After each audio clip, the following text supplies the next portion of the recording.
This is the X-Zone Broadcast Network, broadcasting worldwide on broadcast affiliates and satellite program providers, including CNN Broadcast Network, Sirius Satellite Network, Star Media, Good News Radio Network, Angel Broadcast Network, Wiki Broadcast Network, and WPBN TV. For more information on the X-Zone Broadcast Network, visit us at www.xzbn.net.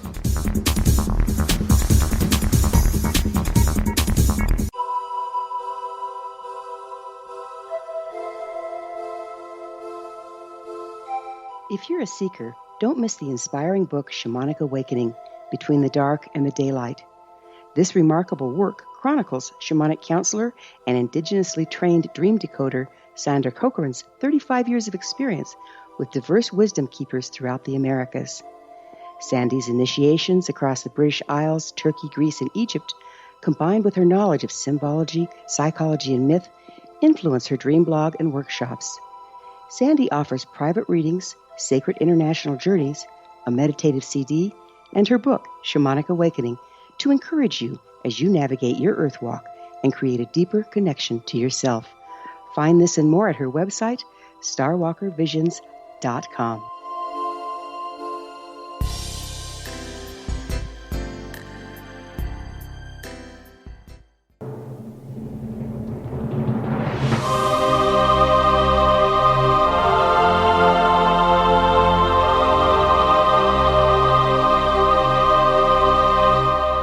The Science of Magic with Gwilda Wiyaka is largely an opinion talk show. All opinions, comments, or statements of fact expressed by Gwilda Wiyaka's guests are strictly their own and are not to be construed as those of the Science of Magic or endorsed in any manner by Gwilda Wiyaka, Relmar McConnell Media Company, its affiliated networks, stations, or employees.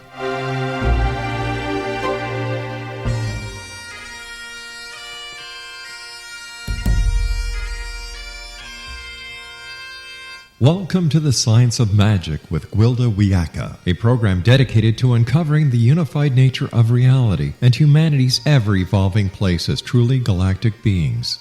For more information on the Science of Magic with Gwilda Wiyaka, visit us online at www.thescienceofmagic.net.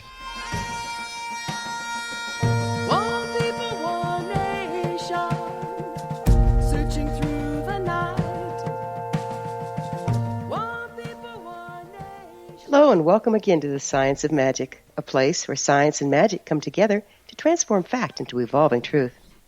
We're coming to you through the leader in paranormal programming, the X-Zone Broadcast Network, xzbn.net, and can also be found on our website, thescienceofmagic.net. I'm your host, Gwilda Wiyaka. This hour, we'll be exploring a safe place to be. Life is full of bumps and bruises under the best of circumstances.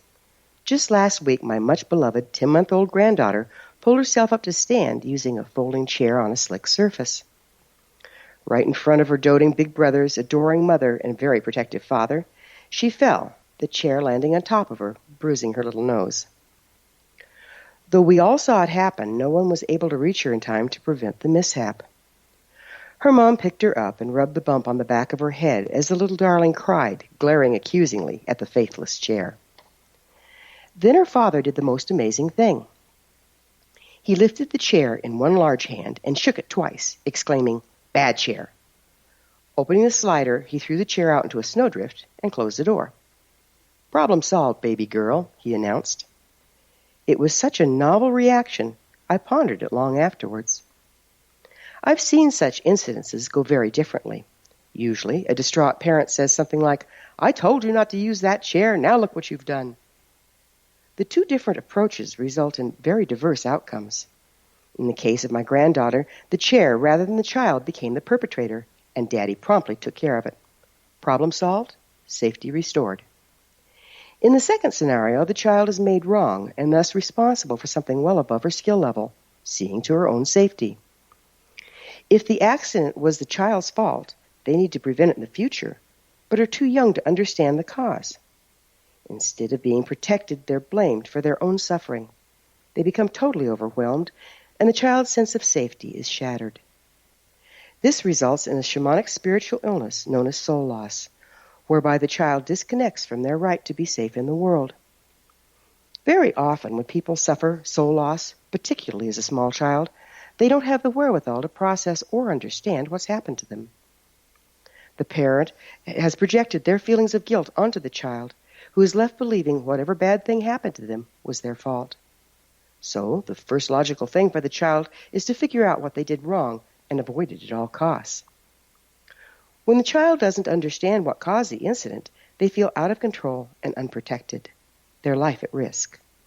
In the absence of identifying how to avoid repeating the unfortunate event, a child will often create a routine to give them a false sense of control over their environment and therefore their safety. This may circumvent any room with a slippery floor. Created solutions or routines become rituals they feel compelled to perform in order to assure their safety, and obsessive-compulsive disorder is born. These damaging scenarios inevitably repeat throughout childhood, while the contributing incidences are usually forgotten. The child feels increasingly at risk, compounding the compensatory behaviors. Any deviation from the ritual is perceived as life-threatening. Eventually, the routines become crippling to the point the individual's life is run by ritual rather than true prompting in the moment. A safe place to be becomes a prison of our own making, the origins of which are forgotten, lost in a quagmire of guilt and blame. Many of us have experienced this phenomenon to a certain degree without it becoming overly problematic, but in the extreme, it can be absolutely debilitating. So how does one find their way out of the tangled web of OCD? Our guest this hour, having tackled her own obsessive-compulsive disorder, may have some great insights. With us this hour is Kirsten Pagacz, author of Leaving the OCD Circus. Kirsten is a member of the International OCD Foundation. She suffered from OCD for 2 decades before discovering that it had a name and a cure. After this commercial break, I'll introduce Kirsten, and together we'll explore the self-imposed prison of OCD and some very viable solutions. Could be quite freeing, so don't go away. You're listening to the Science of Magic. Prior innovative episodes can always be found on our website, thescienceofmagic.net.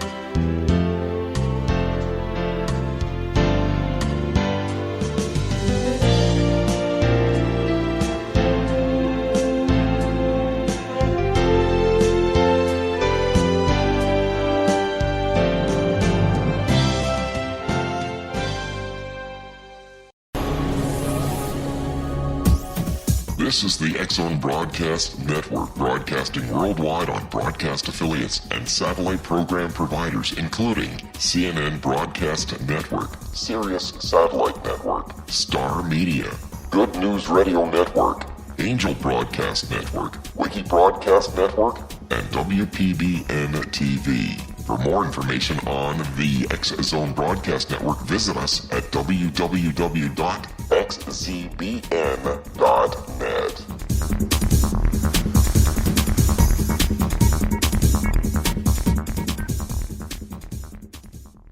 How would you like to be able to read other people's minds? Well, the next best thing is here. When you know how to read a person's name, you know how the person thinks, feels, and behaves.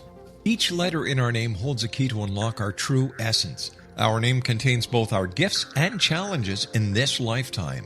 Mnemology science discovers personality secrets hidden in the placement of the letters of our names, including the first and last impression people remember about us. Sharon shows us how to interpret the arrangement of letters as outlined in her book, Know the Name, Know the Person.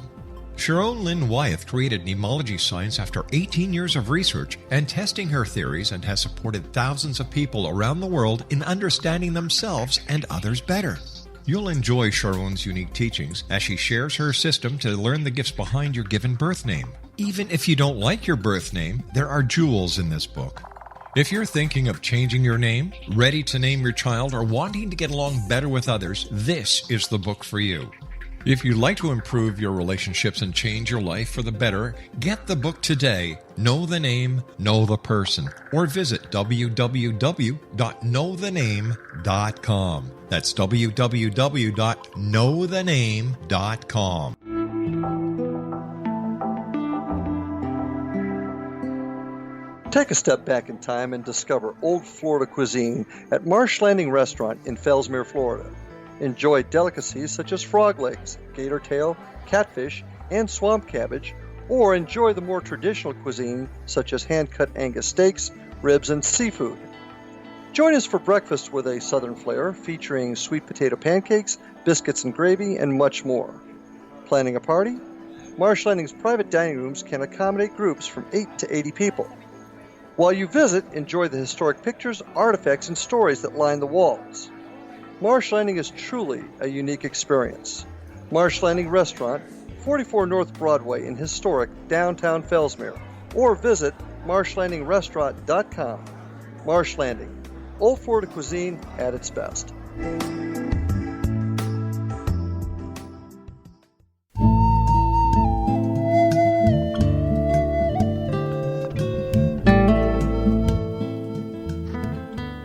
Welcome back. This is The Science of Magic, dedicated to unification and evolution of consciousness.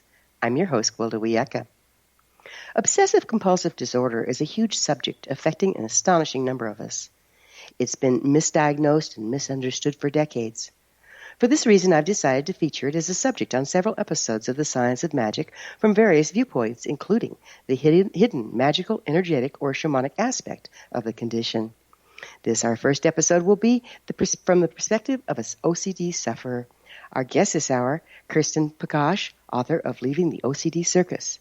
Her website is kirstenpagacz.com. That's KirstenPagacz.com. Kirsten, thank you so much for joining us on The Science of Magic. Oh, Gwilda, thank you so much for having me. I really appreciate this opportunity to speak with you and with your lovely audience.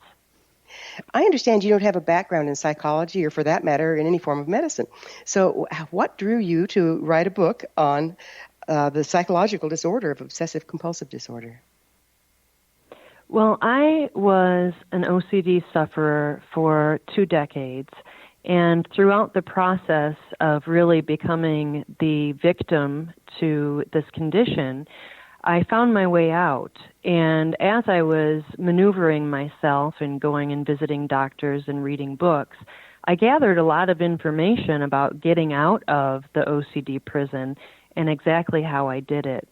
So the book is dedicated to those that are suffering, that are interested in having more well-being and more peace of mind, and for the people that love them to get a better understanding about what OCD is and what can be done about it.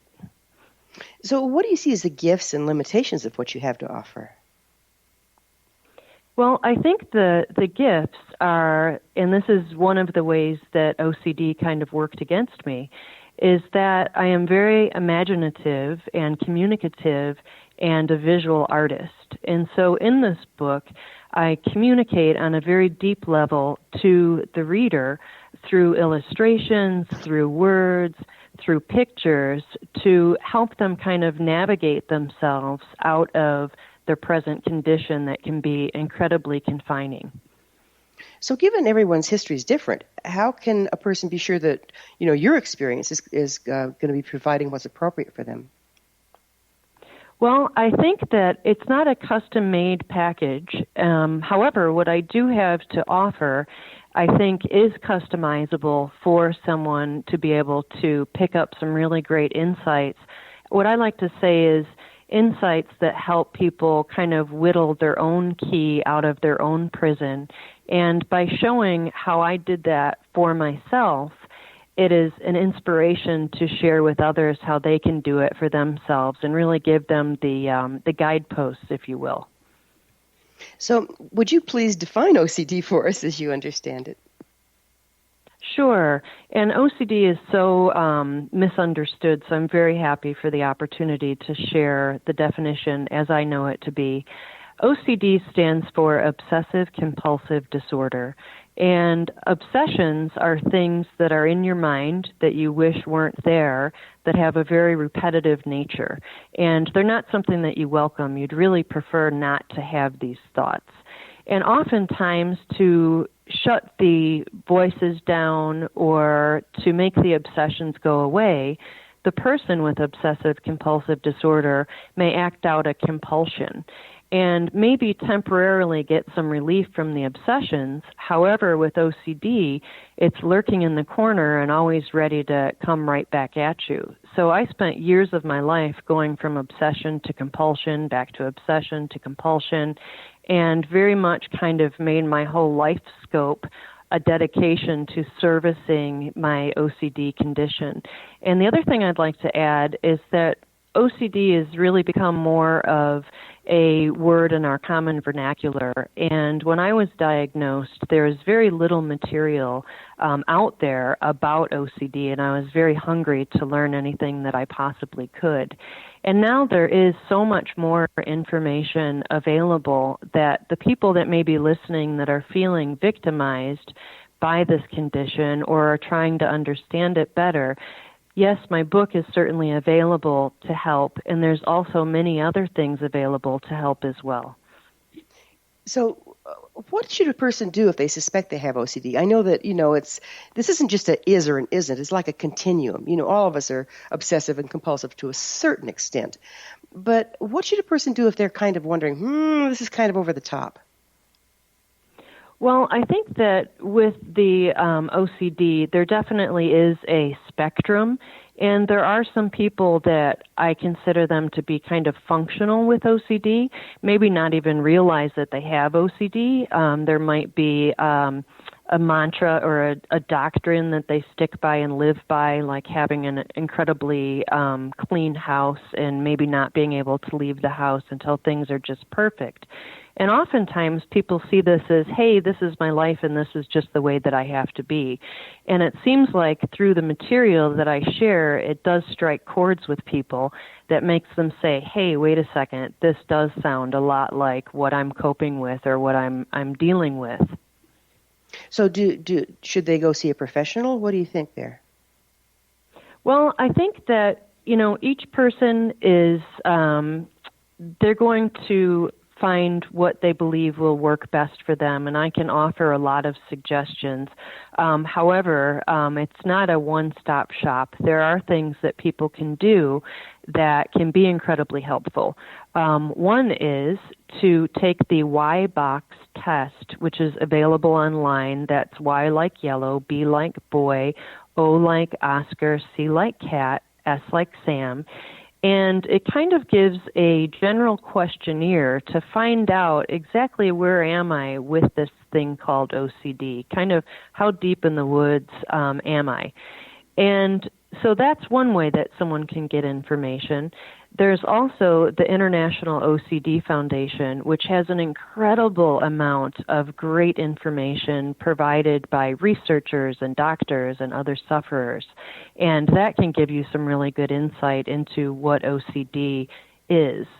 And lastly, OCD, yes, people may have a little bit of OCD tendencies.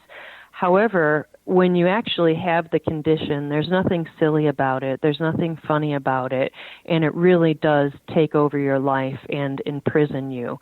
And the people that may be listening that are saying, gee, maybe I have OCD, probably what I'm saying is resonating with them.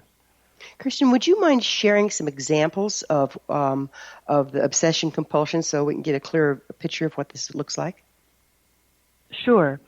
Again, the obsession and the compulsion, those two things usually work in tandem. There are some people that have pure O, which they don't have a compulsion to kind of work it out. They just stay obsessing in their head, maybe over and over again, thinking of a list or redoing a list in a competitive a way that is over and over again in their own minds. And with OCD, there is, pardon me one second. Can you repeat the question? Sure, no problem. I was saying if we could have a real life example or a couple of real life examples of what it is, so we can get a better feel for what it looks like. Gotcha. With each person, it may be a little bit different. However, there are some things that tend to go on, and that is how it actually manifests with a person. So you may have heard people being compulsive cleaners or hand washers, or people that are terrified of germs.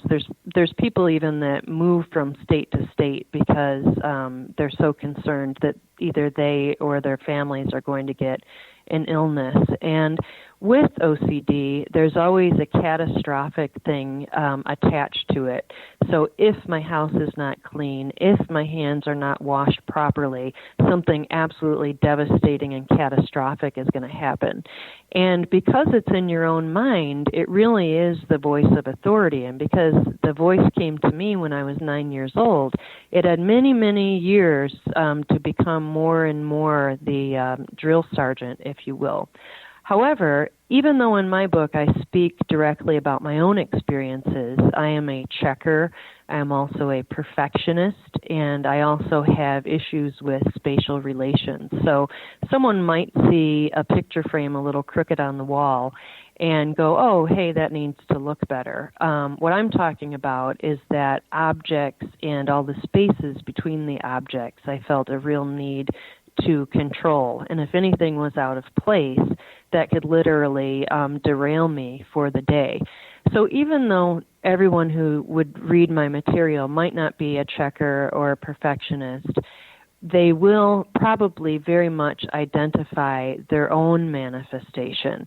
And with OCD being so mercurial, it really can show up at different times and in different ways.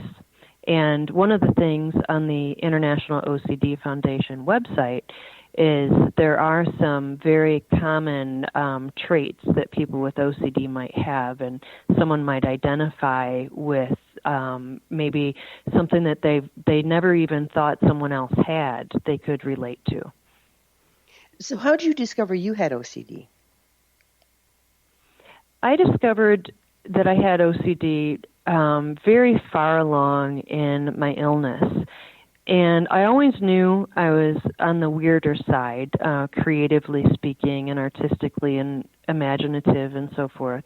So I always knew I was kind of weird, but I also knew that I had this voice that I listened to and kind of obeyed that I really thought other people didn't have in their minds. And the best thing was to kind of keep it secret and tucked away and not shared with people, because you really don't want to be pointed out as a freak or a weirdo or strange or unacceptable or tainted in any way. You know, the idea when you're young is to try to fit in, not, show, hey, here's me, all my ugly warts and all. You just have a fear that people are going to shun you and not accept you. And with the condition, I knew I was getting significantly worse and worse, and that my illness was really taking over. And I would go in high school to the local library, and I would look up different mental conditions. I would look up schizophrenia, I would look up bipolar, I would look up all these different things, even depression, and in some cases I could relate and say, gee, that kind of sounds a little bit like me, but I never really felt that I nailed it on the head. And when I was diagnosed at age 32, that was one of the first times that I even heard the letters OCD strung together. And it really became an experience to understand that there was actually a name for what I was suffering from, and that it's an actual medical condition. And in addition, that this medical condition that I had of chemicals misfiring in my brain wasn't my fault. And if I could say anything to the listener... We're going to have to take a commercial break. We'll pick up with this on the other side. Kirsten and I will return to our discussion on the flip side. We're coming to you through the X-Zone Broadcast Network. Don't miss the other fine show and hosts on the xzbn.net. You're listening to The Science of Magic, thescienceofmagic.net. I'm Gwilda Wiyaka. There's more coming on this very important topic, so don't you guys go away.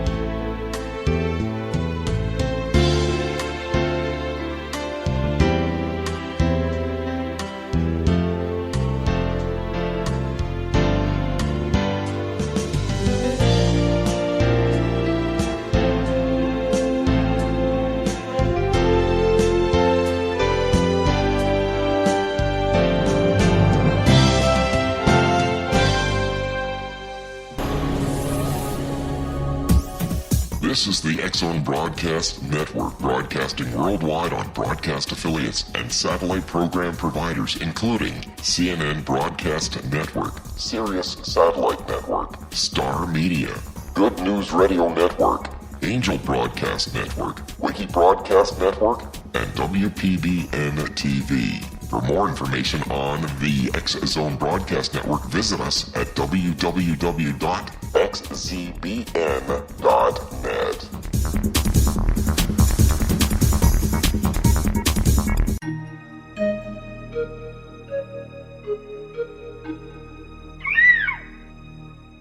While science pursues fact, magic accesses the quantum level, bridging random facts to form truth. As long as science and magic remain separate and polarized, the truth cannot be known. I'm Gwilda Wiyaka. Join me on the Science of Magic radio program, dedicated to unification and evolution of consciousness. During each episode, I'll be speaking with experienced and respected scientists and mystics. From astrologers to astronomers, from medical doctors to shaman, the scientific method to dowsing and intuition, we'll weave together information from seemingly divergent practices to promote unity and enlightenment. Join me, Gwilda Wiyaka, and the Science of Magic right here on the Mutual Broadcast Network. For more information, visit www.thescienceofmagic.net. Gibbs A. Williams, Ph.D., is a practicing psychoanalyst, supervisor, researcher, and author in New York City. Much of his life has been dedicated to understanding nature and the uses of meaningful coincidences or synchronicities. His radical and original non-Jungian, non-mystical, non-magical theory of synchronicities illuminates much of the fog surrounding this challenging and perplexing topic. His ideas and manners are fresh, presented in a style that is both entertaining and highly informative. He is also an expert on crisis intervention, specially focused on violence reduction for the police and citizens, mastering anxiety, frustration, and stress without the use of medication, and effectively preventing and treating heroin addiction.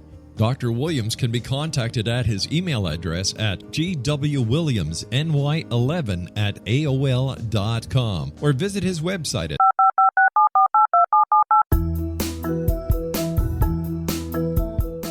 Did you know that when you're on the road with limited data or Wi-Fi, you can still listen to the X-Zone Radio Show with Rob McConnell, The Science of Magic with Gwilda Wiyaka, X-1, Dimension X, Space Patrol, and every minute of the X-Zone Broadcast Network by calling 213-401-0080, courtesy of Audio Now.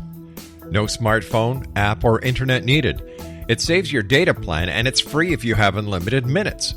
Call 213-401-0080 to listen on any phone, anytime, anywhere. Remember 213-401-0080 for the best of the paranormal, parapsychology, and sci-fi radio programming anywhere, 24/7, 365.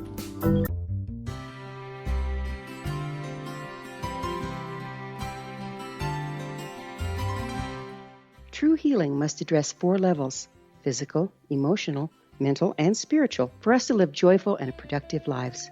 We tend to treat 3 of the 4, leaving the spiritual languishing. If you're tired of the same dysfunctional patterns cropping up in your life, Soul Balancing is for you. Trixie Phelps, owner and founder of Soul Balancing, is a naturally gifted energy healer trained in numerous esoteric forms, including shamanism. Trixie has created a powerful modality that safely and effectively clears your energetic field. A soul balancing session can remove interference, heal trauma, and restore your hope. Contact Trixie for a life-changing long-distance session today, www.soulbalancing.world.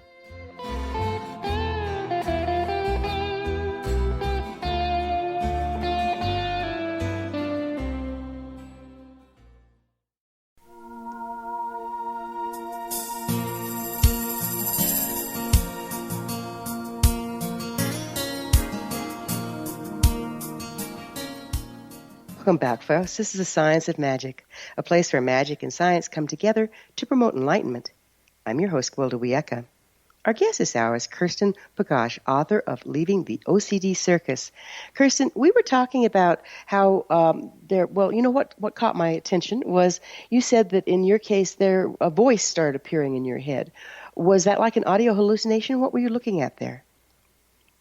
I don't think it was an audio hallucination to the extent that someone with schizophrenia might experience this sort of voice.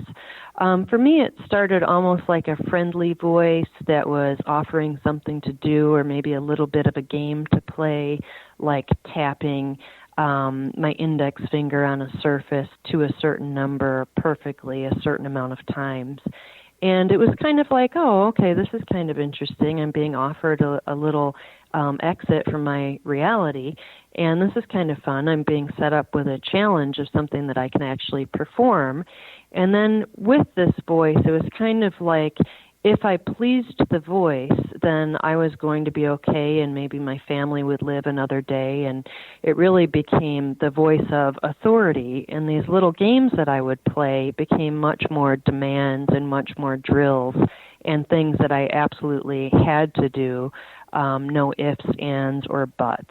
So it kind of led me into to be, hey, we're kind of friendly, to no, we're not. I'm the voice of authority, and I can crush you if I want to.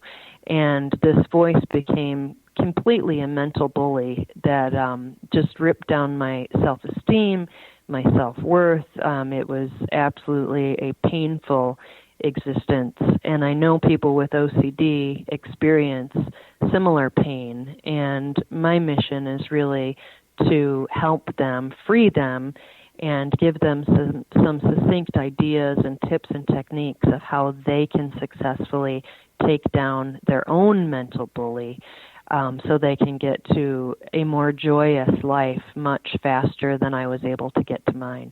Mm. Can OCD be dangerous? Absolutely. When you don't have control of your own mind and your own thoughts, that can be incredibly dangerous. And there are some things that your OCD might tell you to do or else, and people find themselves in very precarious situations. Maybe someone is fearful of hearing alarms at night or what have you, or anything that could motivate them to try to do something. I know a gentleman who was always fearful that on construction sites the orange cones might be misplaced, and if they were misplaced, this could cause an accident. And because he had this special knowledge, he felt it was up to him to go to the construction site and make sure the cones were okay. Well, out on those type of sites or on the highway or what have you, if you have a hard hat on and you're very skilled, sure, you can maneuver in that area. However, when you're not that person and you're just being driven to madness by this cone you need to fix, otherwise a catastrophic outcome could happen at you not doing the right thing, such as fix the cone. You can be out on the highway trying to do things that you really shouldn't be out there doing. So it seems like if performing these things not performing them seems life-threatening, what happens when another person interferes with your rituals? Well, that can get really challenging because you are hell-bent on making sure that you satisfy this mental bully known as OCD. And if you don't satisfy this mental bully, then holy heck is going to bust down on you, and your life will be living hell, and it'll be amped up to 11 on the dial. So you really do anything to quiet and hush and make this inner narrator, make this OCD happy.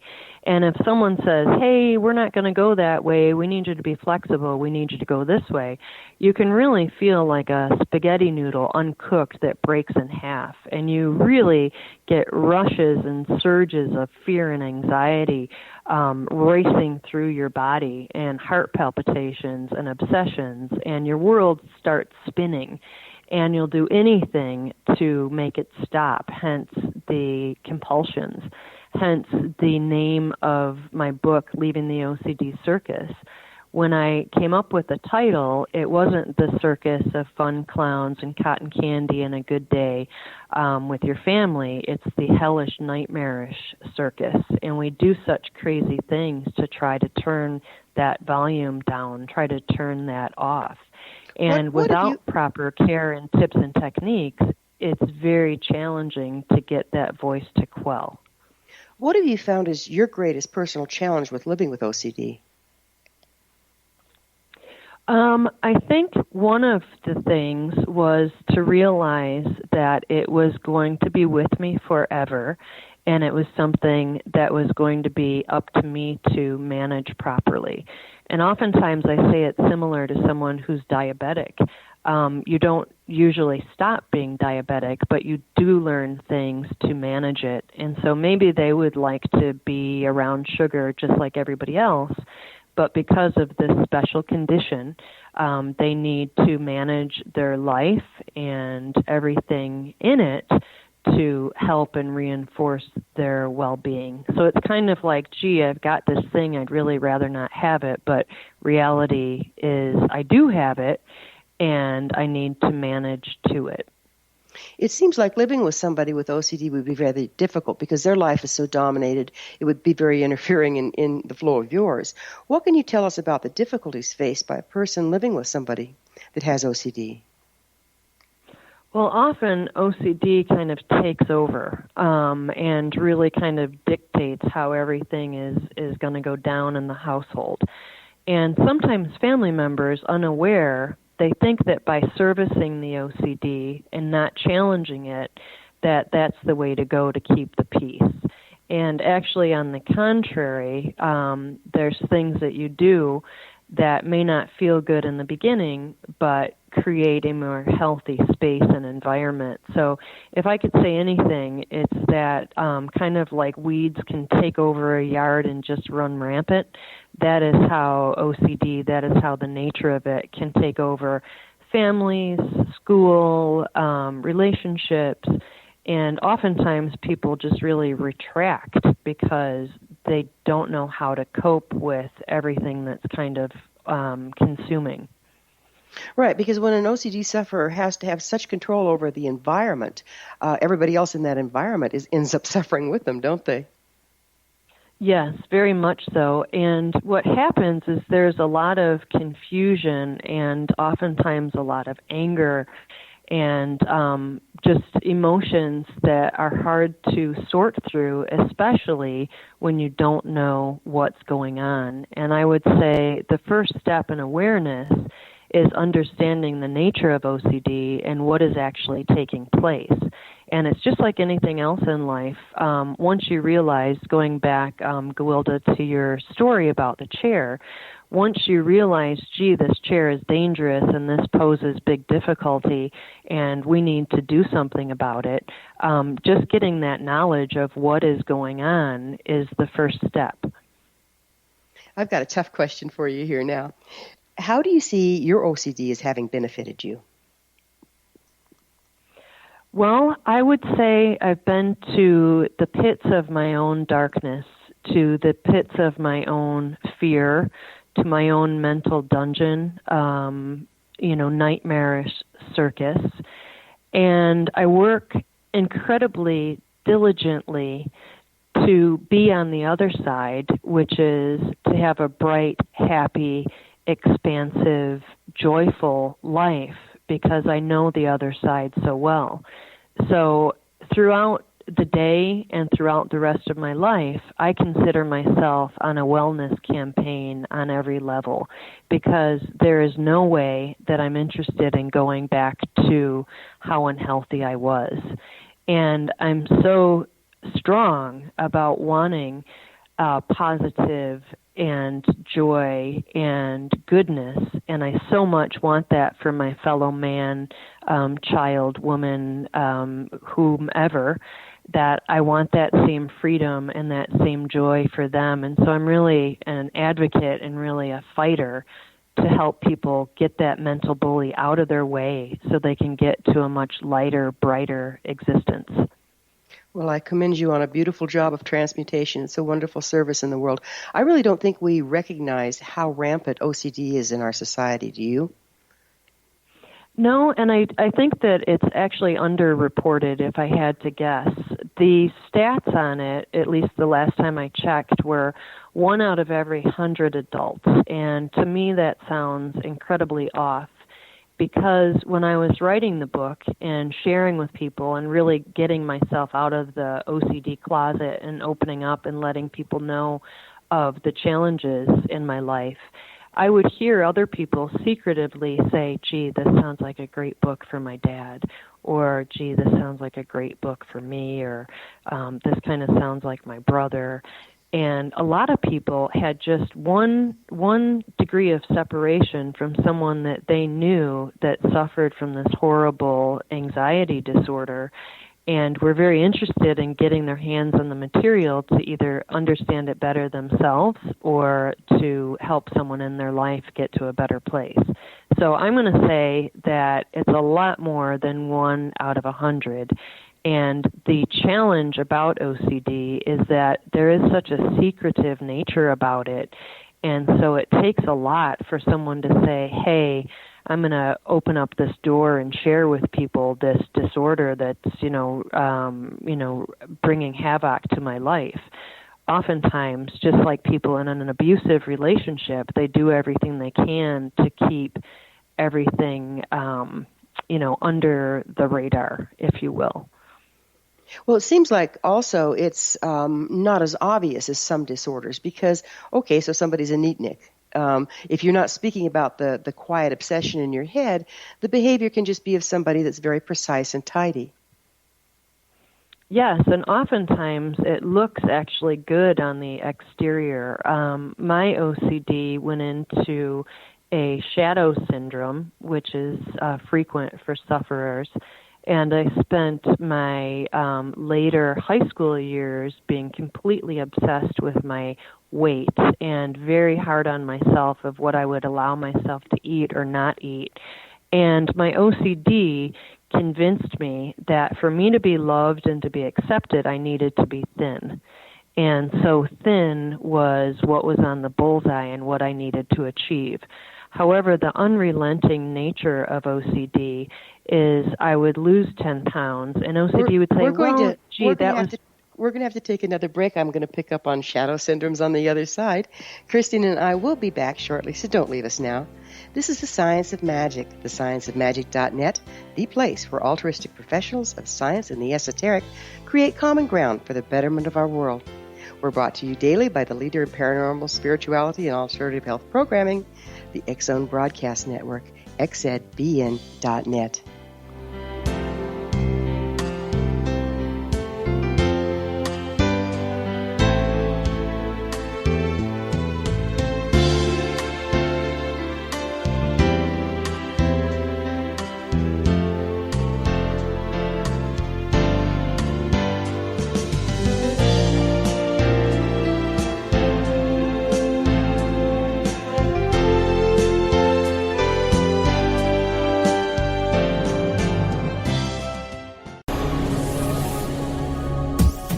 This is the X Zone Broadcast Network, broadcasting worldwide on broadcast affiliates and satellite program providers, including CNN Broadcast Network, Sirius Satellite Network, Star Media, Good News Radio Network, Angel Broadcast Network, Wiki Broadcast Network, and WPBN TV. For more information on the X Zone Broadcast Network, visit us at www.xzbn.net.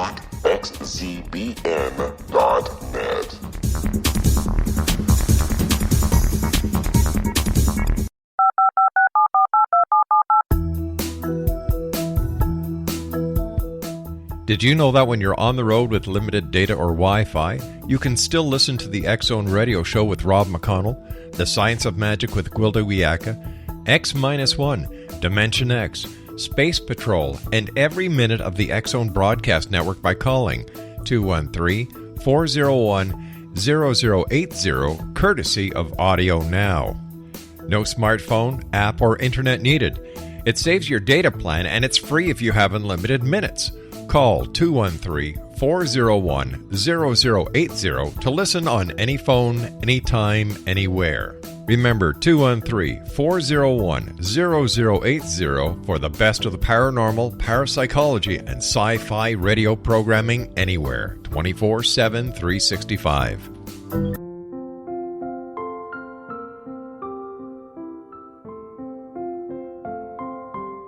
I am Dr. Carl O'Helvey, founder, president of a new cancer foundation focusing on evidence-based physical, mental, and spiritual interventions, including natural cancer cures, prayer, meditation, affirmations, nutrition, and other related holistic cancer prevention and cure modalities. These are used in cancer education, research, and financing care. I ask for your help to continue this important work by donating at www.holisticcancerfoundation.com.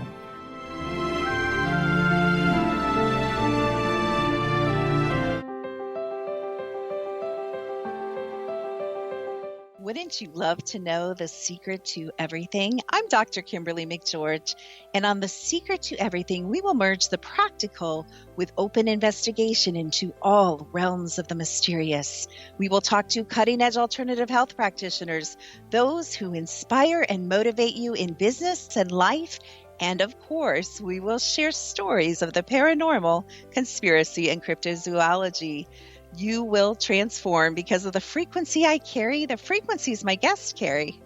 Life may never be the same after you listen to this program, for the secret to everything is for you, the listener, for those who desire more in every area of their lives and believe that it can still be found. Listen and discover thesecrettoeverything.com.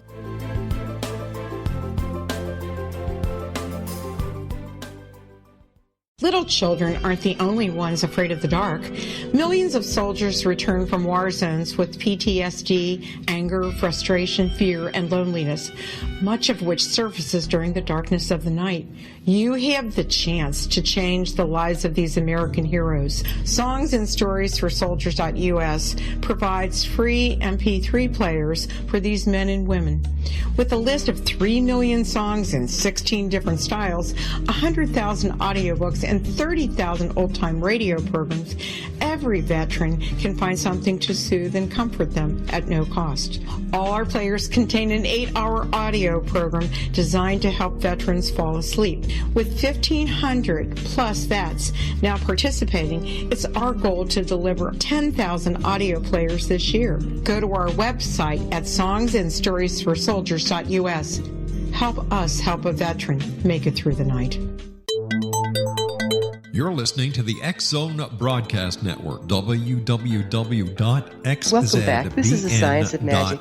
We're bringing together gifted people of service to the world. I'm your host, Gwilda Wiyaka, and one of those gifted people of service is our guest this hour, Kirsten Pagacz. She's the author of Leaving the OCD Circus. Kirsten, we were just getting into a really fascinating subject, and that's the shadow syndromes that oftentimes OCD sufferers run into.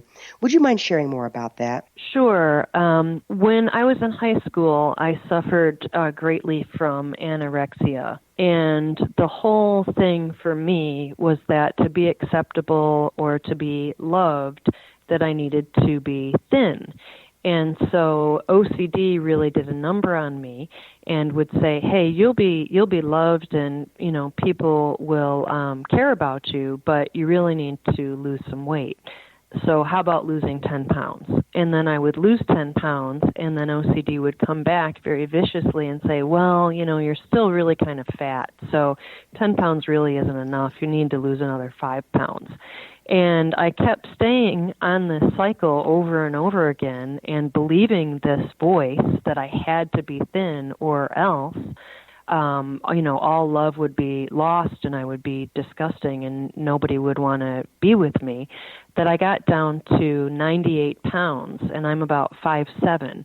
And so it was incredibly dangerous and I was so destructive to myself and hurting myself. But the goal was so I could have some peace of mind and so I could feel like I was loved and being accepted. And that's such a huge thing that when I believed this voice in my head, the only way to get it was if I did X, Y, Z. Oftentimes, OCD math is, if you do X, Y, and Z, you'll get this. And so things are connected in strange ways. So, if you, and this wasn't one of my conditions, but I have heard of it, people that might, hurt themselves by pulling out hairs or whatever, that's tied to, if you don't do this, then this is going to happen. So if you don't do this in a repetitive way, just a certain way, your dad is going to die, or your mom is going to be hit by a car, or whatever. And the problem is, this voice, you give a lot of credit to it, and you say, okay, yep, you're the voice of authority, so I'm going to believe what you're telling me, and what you're being told is complete nonsense. And the problem is it's very difficult when that voice is so booming and looming in your head and will do such pain and horrible things to you if you don't perform a certain way. And that's why people do such crazy things. They really want it to stop. They really want it to be over. They really want to hit the bullseye so they too can get peace and mental stillness. And it really ends up like being a dog that chases its tail. And I've found that you don't need to exist like that. You can take down your mental bully. You can find ways to maneuver and do things to manage your OCD so you can survive and you can live a beautiful life, an expansive life. Our guest this hour is Kirsten Pagacz, author of Leaving the OCD Circus. Her website is leavingtheocdcircus.com. Kirsten, do you think OCD creates anxiety or is a result of anxiety? That's a good question, and I think both.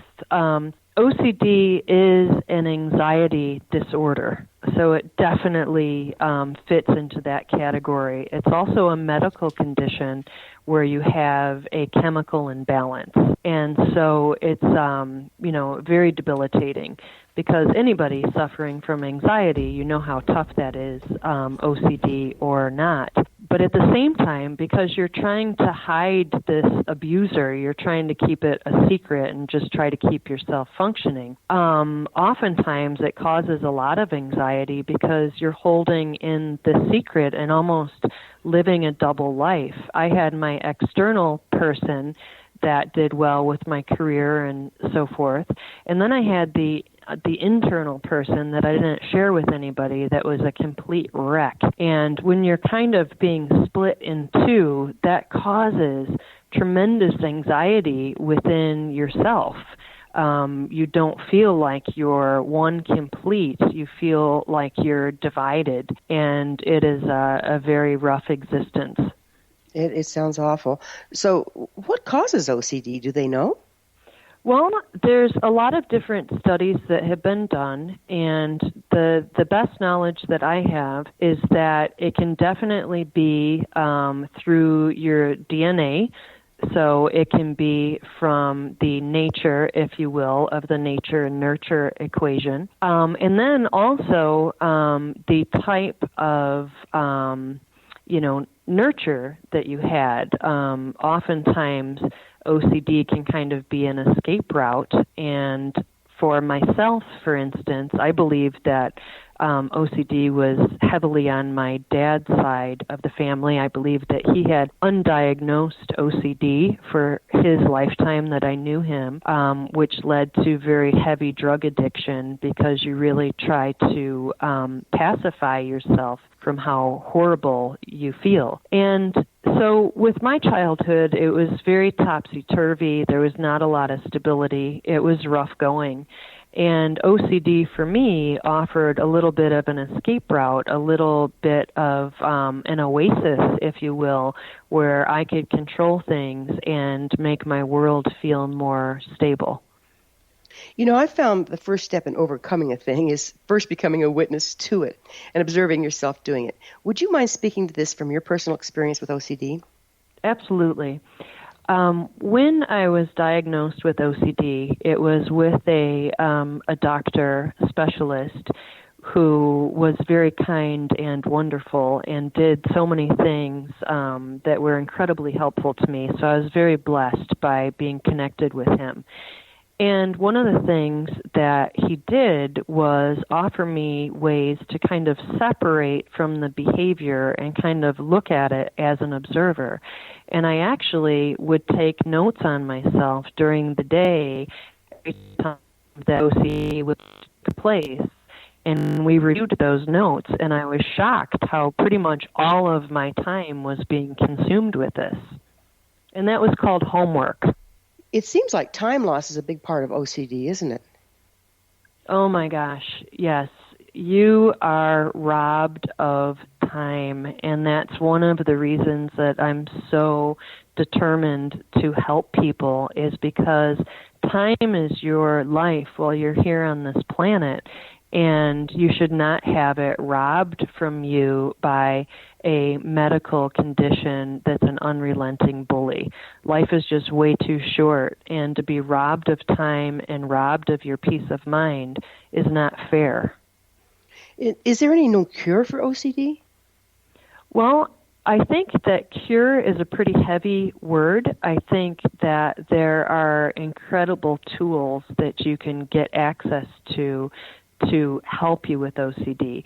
I can say that through cognitive behavior therapy, working on my own thinking, and exposure therapy, which seems very contrary because rather than having everything neatly in a row, you intentionally move something out of the row and just start dealing with that anxiety that you get from not having things be completely the way OCD wants them to be.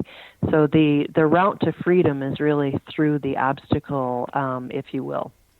So it sounds like a cure, I can say I'm a lot better than I was, and the OCD in my life is at a complete minimum.